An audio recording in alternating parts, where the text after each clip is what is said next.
ನೇಪಾಳ ಜಲ ಪ್ರಳಯದಲ್ಲಿ ನೋಡಿ ಸಂಭವಿಸಿತು ಮಹಾಪವಾಡ. ಅಂದರೆ ಕೂದಲೆಳೆಯ ಅಂತರದಲ್ಲಿ ಭಾರತೀಯ ಪ್ರವಾಸಿಗರೀಗ ಪಾರಾಗಿದ್ದಾರೆ. ನೇಪಾಳದಲ್ಲಿ ಪ್ರವಾಹ ಇದ್ದೇ ಇದೆ, ಪ್ರವಾಹ ಆಗ್ತಾ ಇರುವಂಥದ್ದು. ಈ ಜಲ ಪ್ರಳಯದಲ್ಲಿ ಮಹಾಪವಾಡ ಸಂಭವಿಸಿದೆ.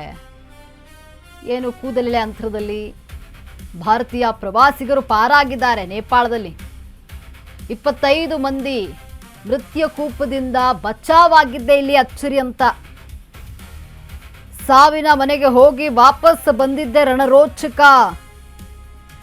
ಕಲಬುರಗಿಯ 2 ಕನ್ನಡಿಗರು ಸೇಫ್ ಆಗಿದ್ದು ಹೇಗೆ ಗೊತ್ತಾ? ಇಲ್ಲಿ ಪ್ರವಾಸಿಗರ ಉಸಿರು ಉಳಿಸಿದಂತಹ ಬಸ್ ಚಾಲಕನ ಸಮಯ ಪ್ರಜ್ಞೆ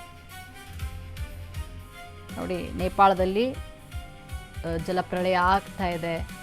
ಈ ಒಂದು ಮಹಾ ಜಲಪ್ರಳಯದಲ್ಲಿ ಪವಾಡ ಸಂಭವಿಸಿದೆ. ಕೂದಲೆಳೆ ಅಂತರದಲ್ಲಿ ಭಾರತೀಯ ಪ್ರವಾಸಿಗರು ಸೇಫ್ ಆಗಿ ಬಂದಿದ್ದಾರೆ. 25 ಮಂದಿ ಮೃತ್ಯು ಕೂಪದಿಂದ ಬಚಾವಾಗಿದ್ದೇ ಇಲ್ಲಿ ಅಚ್ಚರಿ ಅಂತ ಹೇಳಬಹುದು. ಸಾವಿನ ಮನೆಗೆ ಹೋಗಿ ವಾಪಸ್ ಬಂದಂತಾಗಿದೆ ಈ ರಣರೋಚಕ ಘಟನೆ.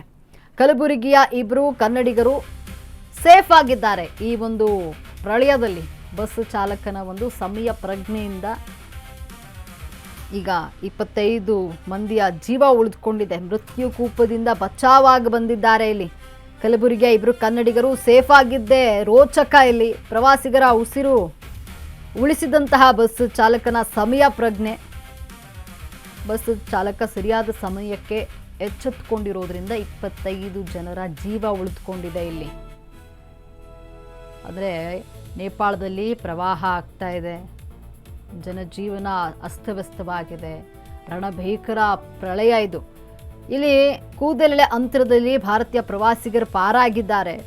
25 ಮಂದಿ ಮೃತ್ಯು ಕೂಪದಿಂದ ಬಚಾವಾಗಿದ್ದಾರೆ. ಬಸ್ ಚಾಲಕನ ಒಂದು ಸಮಯ ಪ್ರಜ್ಞೆಯಿಂದ ಇಲ್ಲಿ 25 ಮಂದಿ ಸೇಫ್ ಆಗಿದ್ದಾರೆ. ಸಾವಿನ ಮನೆಗೆ ಹೋಗಿ ವಾಪಸ್ ಬಂದಿದ್ದಾರೆ 25 ಮಂದಿ. ಅದರಲ್ಲಿ ಭಾರತೀಯರು ಅಂದರೆ ಕನ್ನಡಿಗರು 2, ಕಲಬುರಗಿಯ 2 ಕನ್ನಡಿಗರು ಸೇಫ್ ಆಗಿದ್ದಾರೆ. ಇಲ್ಲಿ ನೇಪಾಳಕ್ಕೆ ತೆರಳಿದ್ದಾಗ ಈ ಘಟನೆ ನಡೆದಿರುವಂಥದ್ದು. ನೇಪಾಳದಲ್ಲಿ ಪ್ರಳಯ ಆಗ್ತಾ ಇದೆ. ವಿಪರೀತ ಮಳೆಯಿಂದಾಗಿ ಅಲ್ಲಿನ ಸ್ಥಿತಿ ತುಂಬ ಕ್ರಿಟಿಕಲ್ ಆಗಿದೆ. ಮಾನಸ ಸರೋವರ ಯಾತ್ರೆಗೆ ತೆರಳಿದಂತಹ ಭಾರತೀಯ ಪ್ರವಾಸಿಗರು ಕಲಬುರಗಿಯ 2 ಸೇರಿ ಒಟ್ಟು 25 ಮಂದಿಯಿಂದ ಪ್ರವಾಸವನ್ನು ಕೈಗೊಳ್ಳಲಾಗಿತ್ತು ನೇಪಾಳಕ್ಕೆ. ಆಗಸ್ಟ್ 26ರಂದು ಬೆಳಗ್ಗೆ 5ಕ್ಕೆ ಮಾನಸ ಸರೋವರದತ್ತ ಒಂದು ಪ್ರಯಾಣವನ್ನು ಬೆಳೆಸಿದರು. ಬೆಳಗ್ಗೆ 7 ಗಂಟೆ ಹೊತ್ತಿಗೆ ಬೆಟರವಾಡಿ ಪ್ರದೇಶವನ್ನು ತಲುಪಿದಂತಹ ಬಸ್ ಇದೇ ವೇಳೆ 200 ಕಿಲೋಮೀಟರ್ ದೂರದಲ್ಲಿ ಭೀಕರ ಪ್ರವಾಹ ಕಾಣಿಸಿದೆ. ಮನೆ ಮಠಗಳನ್ನು ಕೊಚ್ಚಿಕೊಂಡು ಬರ್ತಾ ಇದ್ದಂತಹ ಪ್ರವಾಹದ ನೀರು ಅಪಾಯವನ್ನ ಅರಿತು ಸಮಯ ಪ್ರಜ್ಞೆ ತೋರಿಸಿದಂತಹ ಬಸ್ ಚಾಲಕ ಕೂಡಲೇ ಬಸ್ಸನ್ನು ಕಣ್ಮೂವಿನತ್ತ ತಿರುಗಿಸಿದ್ದಾರೆ. ಸುರಕ್ಷಿತವಾಗಿ ಪ್ರವಾಸಿಗರನ್ನ ಚಾಲಕ ಕರೆತಂದಿದ್ದಾರೆ. ಈ ಬಸ್ನಲ್ಲಿದ್ದರು ಕಲಬುರಗಿಯ 2 ಪ್ರವಾಸಿಗರು.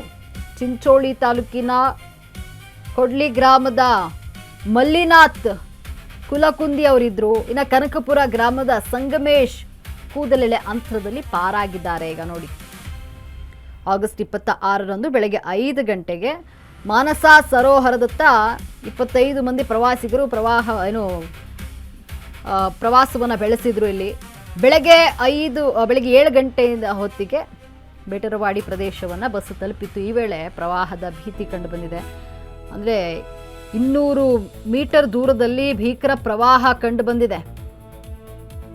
ಮನೆ ಮಠಗಳನ್ನು ಕೊಚ್ಕೊಂಡು ಬರ್ತಾ ಇದ್ದಂತಹ ಪ್ರವಾಹದ ನೀರು, ಇದನ್ನು ಅರಿತಂತಹ ಬಸ್ನ ಚಾಲಕ ಸಮಯ ಪ್ರಜ್ಞೆ ತೋರಿಸಿದ್ದಾರೆ. ಇಲ್ಲಿ ಅಂದರೆ ಮನೆ ಮಠಗಳೆಲ್ಲವೂ ಕೊಚ್ಕೊಂಡು ಬರ್ತಾ ಇತ್ತು ಪ್ರವಾಹದ ನೀರು. ಇದನ್ನು ಅರಿತಂತಹ ಬಸ್ ಚಾಲಕ ತಕ್ಷಣ ಅಲ್ಲಿಂದ ಸೇಫ್ ಆಗಿ ಎಲ್ಲ ಪ್ರಯಾಣಿಕರನ್ನು ಕರೆತಂದಿದ್ದಾರೆ.